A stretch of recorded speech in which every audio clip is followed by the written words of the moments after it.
Welcome back mga bossing. Ito, papatuka tayo ng mga ibon. Patukain lang natin ng konti. Tapos paliparin natin. So ganyan nga yung ginagawa ko mga boss sa umaga. Konting patuka, tapos lipad. Pagkatapos lumipad, yung tubig na yung pang aakit ko sa kanila para pumasok ulit sa loob mga boss. So bali lahat nga yan mga boss, panlaban yan. Yan, tignan nyo, may mga maliliit pa nga dyan boss. Tignan nyo, may may black check o may dilaw pa sa ulo. Yung mga double cage nga mga boss, papagawan ko ng ng stand o rack para maalis ko sila dyan sa loob ng loft. Tapos tinanggal ko rin yung mga screen, yung pinampatong ko. Kasi hindi makalusot yung dumi ng maayos, iipon na mahirap maglinis, imbis na huhulog lang diretso. So tignan nyo yung mga panlaban namin ngayon mga boss. Hindi kami mabibitin ngayon. Noong nakaraan, umabot lang kami ng Kalbayog. So doon na nga natapos yung karera. So ilang piraso lang yung nilaban namin. Bali year by year nga, lumalayo na yung kayang pagpapauwi ni Mrs. Noong nakaraan, matnog lang siya naubos. Ngayon, Kalbayog na. So bali nag-i-improve nga mga boss kahit papano.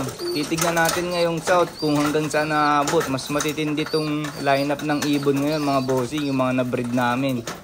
Ipapakita ko rin sa inyo mamaya mga boss yung mga Direct Russell Baldago na ibon namin. Kako-breeding ko si Tugadi. Meanwhile, so bali yan nga mga boss, so nagpasuksok nga sa akin si Boss Tugadi ng ng panlaban niya ng South, KPF, BBC Manila, tsaka NHPC.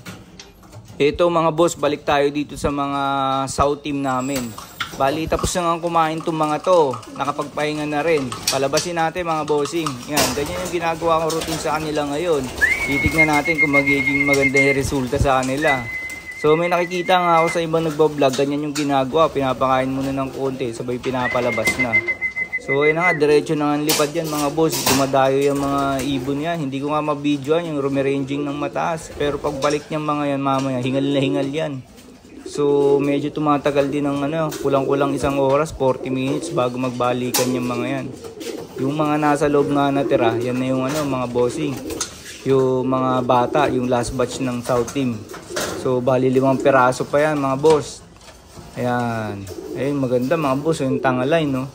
Ito naman mga boss, bibigay na lang natin kay Boss Knight to. Kasi nabubuli lang dito sa loob. Pwede pa niyang gawing breeder to mga bossing, Ito, dito naman tayo sa nabanggit ko kanina mga boss. Bali ito nga yung co-breeding namin ni Boss Tugadi. Ayan mga bossing. Bali yung checkered na nga yan, galing mismo kay Russell Baldago yan. Ang pagkakasabi niya sa akin, ang magulang niya na full sibling, fully loaded. Tapos full sibling nadare. So ipinaris nga namin dito sa hen ko na nakuha na directing kay Russell Baldago. Bali ang line naman yan, full sibling nadare. Tapos yung nanay ni Olin mga boss. So ayan nga, sana nga maganda yung inakay na ilabas. Bali nga yan.